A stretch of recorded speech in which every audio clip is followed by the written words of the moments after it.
Monseigneur Gonçalo, merci de nous accueillir au sein de votre diocèse à Porto Novo et merci de prendre le temps de répondre à ces quelques questions, de témoigner en tant qu'alumni de notre université. Est-ce que dans un premier temps, vous pourriez nous brosser un petit peu votre portrait, votre enfance ici au Bénin et qu'est-ce qui vous a poussé à embrasser la vie religieuse?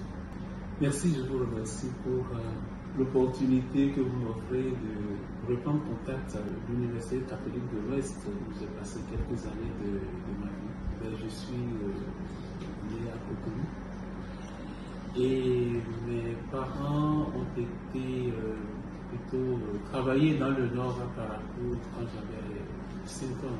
J'ai été à l'école primaire à Parakou, je suis entré au séminaire pour le compte de la diocèse de Parakou.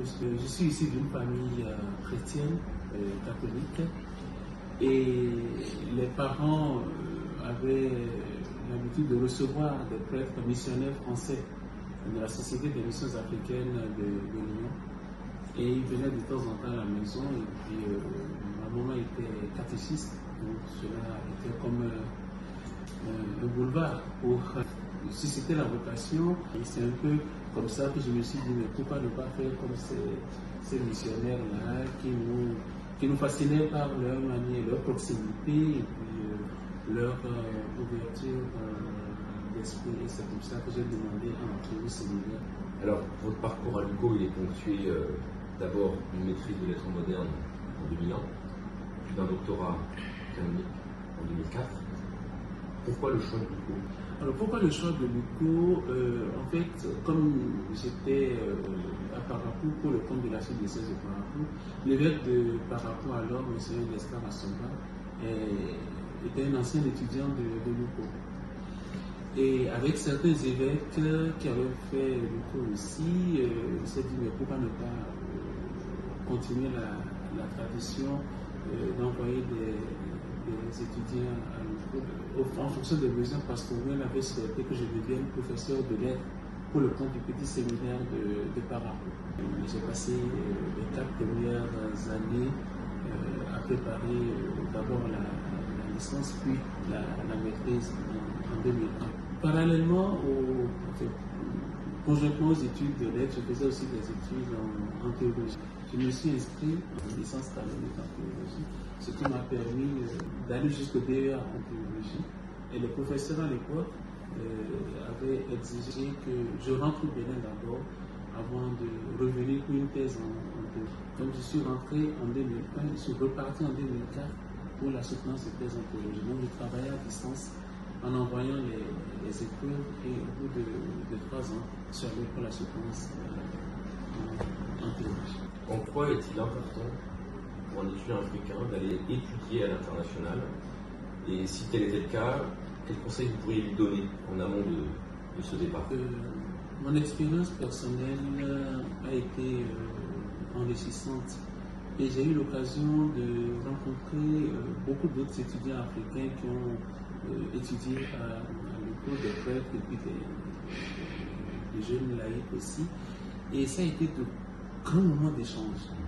Et la diversité culturelle a fait que nous arrivions à mieux nous connaître les réalités du pays de provenance des autres étudiants, de l'ouverture à l'universalité. Et puis toute la formation que nous avons reçue à l'UCO a été vraiment pour nous un tremplin pour rebondir dans la vie. Au plan des études en théologie, on avait déjà un bagage intellectuel ici. Donc il y avait un fond bien solide. En l'aide, par contre, là, je me retrouvais avec des étudiants qui venaient d'avoir le bac, alors que moi, j'avais déjà fait 5 années d'enseignement. Mais il fallait vraiment maintenant perfectionner ce que j'avais reçu comme formation. Il était vraiment nécessaire de confronter les connaissances acquises ici avec d'autres connaissances et pour que les études supérieures puissent porter leurs fruits. Alors en plus de vos responsabilités de votre ministère épiscopal, vous êtes un homme de lettres, vous écrivez des poèmes. Qu'est-ce qui vous inspire à écrire? Quels sont vos grands thèmes de prédilection dans vos poèmes? En fait, il y a une diversité de thèmes Il y a des poèmes religieux, il y a des poèmes profanes aussi. En fait, tout me sert pour écrire. Il suffit que je m'asseye, que je regarde ce siège qui est là par exemple et qui me suit. Mais j'écris beaucoup plus lors de mes déplacements, de mes voyages, parce que je ne supporte pas rester immobile pendant un voyage. Donc j'observe, je regarde et puis cela me sert vraiment pour écrire mes poèmes. 2 ou 3 recueils de poèmes déjà publiés. Pour la petite histoire, en fait, pourquoi j'en suis arrivé un peu à l'écriture des poèmes, c'est tout simplement parce que me retrouvant avec des étudiants beaucoup plus jeunes que moi et qui avaient un niveau beaucoup plus élevé en matière de lettres, il fallait pour moi faire l'effort d'arriver à leur niveau. Donc, tout ce qui concerne les études stylistiques, les études, les commentaires de textes, tout ça, il me fallait mettre double bouchée pour pouvoir. Alors, ne connaissant rien pratiquement à la poésie, je me suis vraiment formé sur le tas et du coup, à force d'écrire les poèmes, mais j'ai une prédilection pour les sonnets parce que mon mémoire de maîtrise portait sur les sources bibliques des fleurs du mal de Charles. Auriez-vous un message à adresser à nos étudiants et à toute la communauté alumni de l'Université catholique de l'Ouest? Pour les jeunes aujourd'hui, j'aurais vraiment souhaité qu'ils saisissent toutes les opportunités qui leur sont offertes pour réussir dans la vie. Rien n'est à négliger. Et j'insiste beaucoup sur l'auto-formation et l'autodiscipline.